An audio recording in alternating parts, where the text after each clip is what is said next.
Assalamualaikum warahmatullahi wabarakatuh. Bismillahirrahmanirrahim. Alhamdulillahirabbil alamin. Wassalatu wassalamu ala asrafil anbiya wal mursalin sayyidina wa maulana Muhammadin wa ala alihi wa sahbihi ajmain, amma ba'du.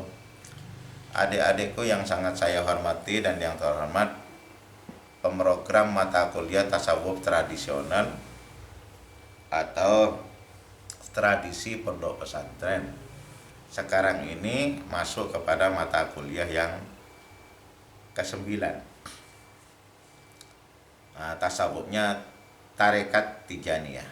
Tarekat Tijaniyah. Sebetulnya tarekat Tijaniyah itu dibentuk oleh Ahmad Ibnu Muhammad Ibnu Mukhtar Al-Tijani. Ahmad Ibnu Muhammad itu punya anak namanya Abbas, makanya dia terkenal dengan Abul Abbas Ahmad Ibnu Muhammad Ibnu Mukhtar At-Tijani.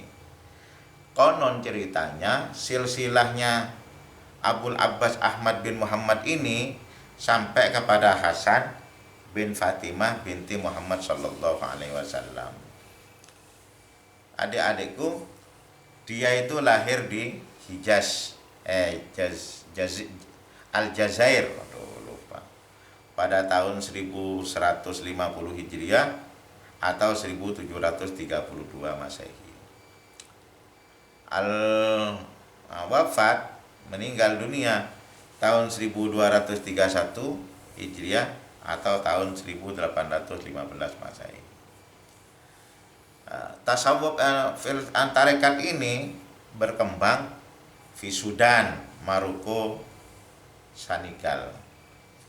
Adik-adikku yang sangat saya hormati dan yang terhormat, sekarang ajarannya Tijaniyah. Ajarannya Tijaniyah itu, menurut dia itu sebetulnya pernah berguru kepada asalnya berguru kepada ayahnya. Lalu lama kelamaan dia dalam perjalanannya berguru kepada tarekat Samaniyah.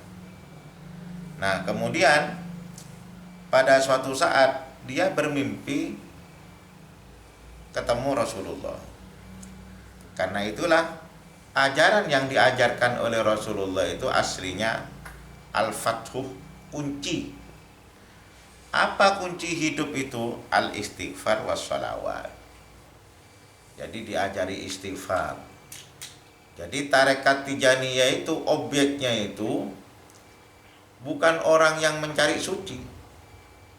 Siapa saja orangnya itu, walaupun penuh dengan dosa, suruh dekati oleh Rasulullah dan ajari al-istighfar was-shalawat.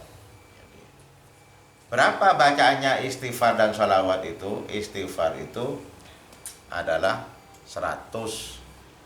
Sholawat itu gak terdefinisi sholawat apa saja, yang penting sholawat.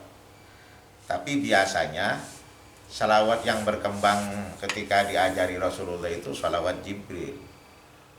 Sallallahu ala Muhammad sallallahu alaihi wasallam. Ya seperti firman Tuhan itu, innallaha wa malaikatahu yusholluna 'alan nabi. Ya ayyuhalladzina amanu shollu 'alaihi wa sallimu taslima. Di salawatnya itu tidak ada wa ala alihi wa sahbihinya, tidak ada.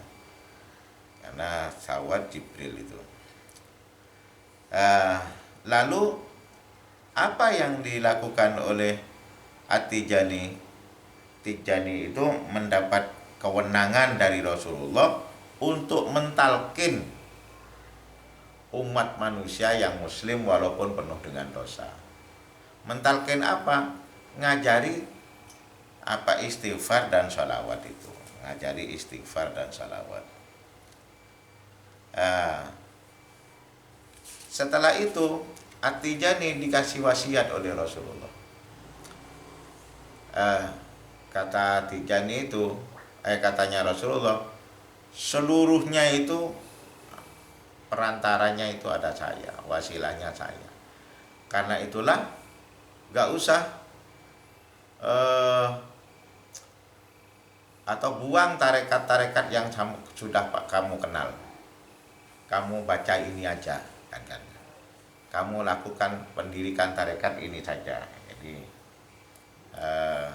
menurut pemikiran para ulama, karena Rasulullah itu mengatakan wasilahnya saya, maka salah satu istighfar yang kita mau lakukan dan salawat yang kita lakukan, maka harus kirim Fatihah kepada Rasulullah dulu.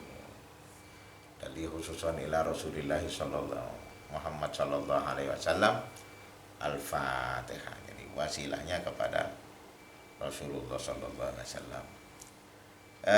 Kemudian pada perjalanannya ketika At-Tijani itu di Mesir, Rasulullah menambah Al-Fathu itu selain istighfar dan salawat itu adalah tahlil. Tahlil itu apa? Harus yang lengkap.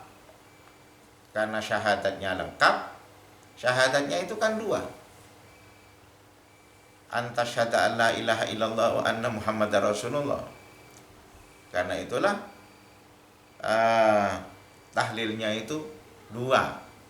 Jadi la ilaha illallah muhammadur rasulullah, la ilaha illallah. Jadi 2.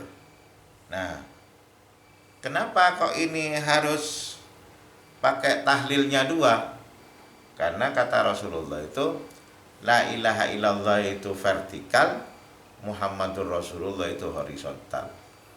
Orang yang wiritan ini, tahlil itu, kalimat thayyibah ini 2, maka dia tidak akan pernah jadzab. Tidak akan pernah jadzab. Orang jadzab itu setelah sembuh itu dan lama sembuhnya dan tidak berhak menjadi imam itu, tidak berhak menjadi imam, takut jadzab lagi. Takut karena jadzab itu kan bahasa syariatnya gila. Bahasa hakikatnya jadzab kan itu. Karena itulah makanya la ilaha illallah Muhammadur Rasulullah. Jadi tarekat Tijani itu sebetulnya ada 4 amalannya. 1 wasilah kepada Rasulullah, 2 itu istighfar, 3 itu adalah salawat, 4 itu tahlil la ilaha illallah Muhammadur Rasulullah. Nah, orang yang istiqomah melakukan ini sampai kepada Allah. Ini tidak ada introspeksi. Tidak ada introspeksi. Walaupun kita banyak dosa, gak usah mikir itu. Kita baiat, kita talqin, kita tuntun wiritan istighfar, salawat dan tahlil. Itu aja yang dapat saya sampaikan. Tugas kalian itu adalah merisum ini dan mengembalikan di Google Classroom itu dan absen. Sekian, wallahul muwaffiq ila aqwamit thoriq. Wassalamualaikum warahmatullahi wabarakatuh.